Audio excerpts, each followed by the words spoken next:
Kak. Kak. Saya nak tanya pula Kak. Ni phone Redmi baru kan Kak kan? Inilah Redmi baru. Yang ni 15 Pro dengan 15 Pro Plus. Oh, baik Kak ni.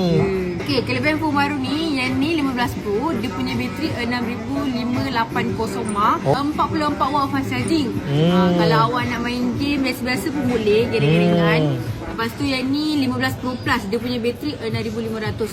Dia punya fast charging 100 watt. Ui, laju gila kan Laju, yang ni dia laju sikit daripada ini. nak mampu. Oh, okey.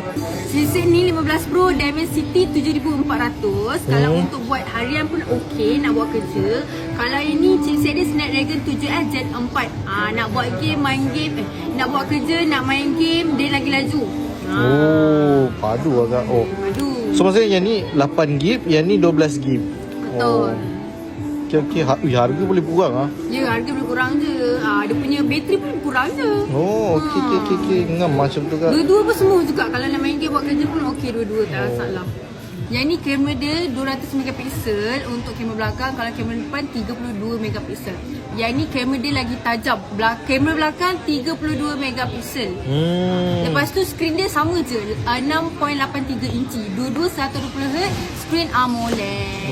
Okay, kalau abang beli dengan kita bagi abang 5 tahun warranty tau. Tak dapat dekat tempat lain. Dengan Agoh lah. Ya, dengan Agoh. 5 tahun warranty dengan Agoh. Oh, okey. Macam tu saya nak beli yang ni Kak. Nak beli yang ni? Satu je? Tak nak dua? Satu je. Dua tak nak? Bagi girlfriend ke? Satu saudara mara je. ke? Tak nak? Saya ada girlfriend seorang je Kak. Oh, seorang je. Tak tambah lagi satu? Tak nak.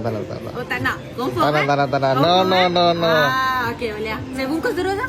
Bungkus terus Kak. Okey. Kak, kalau orang lain nak dapatkan ni kat mana Kak? Senang je. Diorang boleh datang je dekat Chongqing Pertama Kompleks. Boleh walk in terus kat sini. Oh, okey. Terima kasih Kak. Sama. 把夜所人给你踏动。